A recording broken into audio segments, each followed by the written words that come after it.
నమ్మి స్నేహితుని చేతిలో కంపెనీ పెడితే ఫోర్జరీ సంతకాలతో 42 కోట్లు ఎగనామం పెట్టాడంటూ వేణుమాధవ్ అనే ఎన్ఆర్ఐ ఆవేదన వ్యక్తం చేశాడు. సంతకాలు ఫోర్జరీలు చేసి డబ్బులు కాజేశాడంటూ డీజీపీ స్థాయి అధికారి వరకు ఫిర్యాదు చేసినా కేసులో పురోగతి లేకపోగా పోలీసులే తనపై తప్పుడు కేసులు పెడుతూ బెదిరిస్తున్నారంటూ ఆందోళన వ్యక్తం చేశాడు. ప్రభుత్వం జోక్యం చేసుకుని తనకు న్యాయం చేయాలంటూ డిమాండ్ చేస్తున్నాడు.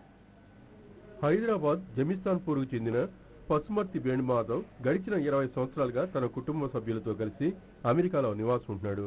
అయితే మాతృదేశంపై మమకారంతో material software system private limited అనే పేరుతో హైదరాబాద్ లో ఓ సాఫ్ట్వేర్ కంపెనీని ఏర్పాటు చేశారు. సాఫ్ట్వేర్ కంపెనీతో పాటు సుమారు 42 కోట్ల రూపాయల విలువ చేసే ఆస్తులకు శాంతన్ కుమార్ అనే వ్యక్తిని గార్డియన్ గా నియమించారు.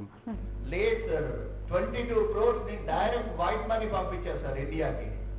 ప్లస్ మా ఇండిపెండెంట్ విల్లాస్, ఇంకా మా అమ్మ బంగారము, ఆఫీస్ కాంప్లెక్స్ లు, బ్యాంక్ లోన్లు 8.5 కోట్లు.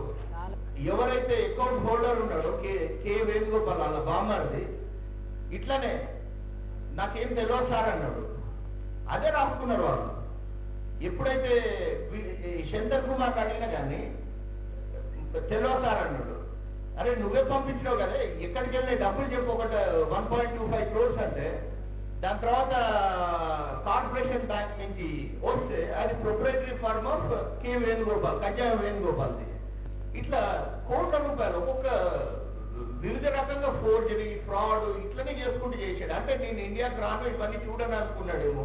కొద్ది కాలానికి ఈ ఆస్తిపై కన్నుపడ్డ శాంతన్ కుమార్ కొందరు వ్యక్తుల సహకారంతో వేణుమాధవ్ ఆస్తులన్నింటినీ తన పేరిట మార్చుకున్నాడు. ఇటీవల హైదరాబాద్ వచ్చిన వేణుమాధవ్ తనకు జరిగిన అన్యాయాన్ని గుర్తించి పోలీసులకు ఫిర్యాదు చేశాడు. అయితే పోలీసులు మాత్రం తనకు న్యాయం చేయకుండా తనకు మోసం చేసిన వ్యక్తికే వంత పాడుతున్నారని వేణుమాధవ్ ఆరోపిస్తున్నారు. సెంట్రల్ జోన్ కమలాసన్ రెడ్డి గారి దగ్గరికి వెళ్ళిన, డీసీపీ ఈస్ట్ జోన్ రవీందర్ గారి దగ్గరికి వెళ్ళాను, సిపి గారి దగ్గరికి ఒక 3-4 సార్లు వెళ్ళాను చెప్పాను. దాని తర్వాత డీజీపీ గారి దగ్గరికి వెళ్ళాను ఒకసారి, తర్వాత జాయింట్ సిపి గారి దగ్గరికి వెళ్ళాను, డీసీపీ మోహన్ గారి దగ్గరికి వెళ్ళాను.